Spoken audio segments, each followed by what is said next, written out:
بسم اللہ الرحمن الرحیم۔ آج سے 1500 سال قبل دنیا کے نقشے پر دو عظیم طاقتیں موجود تھیں، ایک روم، دوسری ایران۔ موجودہ سیاسی اصطلاح میں کہا جا سکتا ہے کہ یہ دونوں ماضی کی سپر پاور تھیں۔ روم پر عیسائیوں کی حکمرانی تھی اور ایران مجوسیوں یعنی آتش پرستوں کا مرکز تھا۔ ان کے عقیدے کے مطابق آگ ہر شے کو جلا دینے کی طاقت رکھتی تھی، اس لیے اسے خدا کا درجہ دے دیا گیا۔ ایران کے تمام چھوٹے بڑے معبدوں میں ہر وقت آگ روشن رہتی تھی اور پجاری بھڑکتے ہوئے شعلوں کے سامنے سجدہ ریز رہتے تھے اور صدیوں سے یہ مخصوص دعا مانگتے تھے: اے ہمارے معبود، جس طرح تو لازوال و عظیم ہے، اسی طرح اپنے نام لیواؤں کو بھی عزت و جلال عطا کر، ہمیں ہمارے دشمنوں پر ایسا غلبہ بخش دے جیسے ذبح ہونے والے جانور بے دست و پا نظر آتے ہیں۔ اہل زمین کے دلوں میں ہماری ایسی ہیبت ڈال دے کہ وہ سوتے میں بھی ہم سے خوفزدہ رہیں، اور درفش کاویانی کو اتنا بلند کر کہ وہ آسمان کو چھونے لگے۔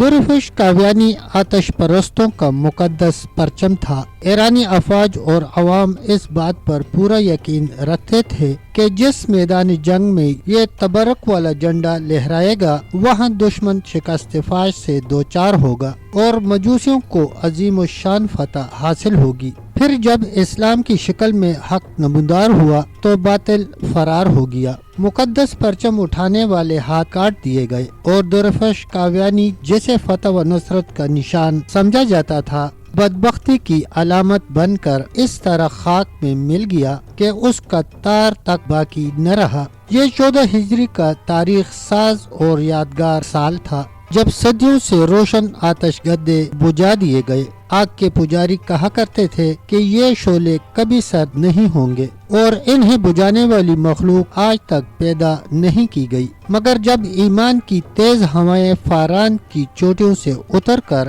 ایران کے میدانوں میں داخل ہوئی تو پھر سب کچھ خس و خشاک کے مانند اڑنے لگا۔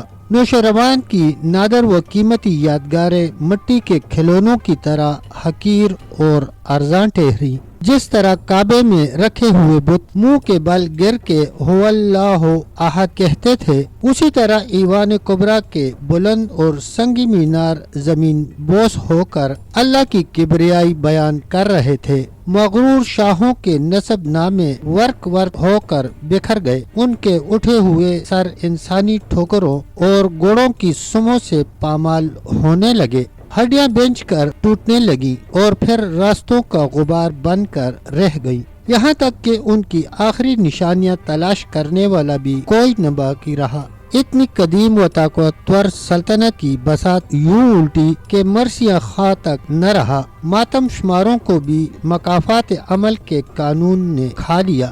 موت کا خونی رہن اپنے پورے طول و عرض کے ساتھ کھلا ہوا تھا اور ایران کی فضاؤں میں بہت دن تک یہ ہولناک صدا گونجتی رہی، ہے کوئی اور ہے کوئی اور۔ پھر جواب میں وقت کے نقیب نے پکار کے کہا، کوئی نہیں سوائے اللہ کے۔ یہ آواز سنتے ہی حضور اکرم صلی اللہ علیہ وسلم کے محترم ماموں اور لشکر اسلام کے سالار حضرت سعد بن ابی وقاص رضی اللہ عنہ کی شمشیر اپنی نیام میں چلی گئی اور نہ جانے کتنی راتوں کے کرب کے عالم میں جاگنے والے امیر المومنین حضرت عمر فاروق رضی اللہ عنہ کو قرار آ گیا۔ پیارے دوستو، تب تک اتنا ہی، ملتے ہیں انشاءاللہ ویڈیو کے اگلے حصے کے ساتھ۔ تب تک کے لیے اللہ حافظ، اللہ نگہبان۔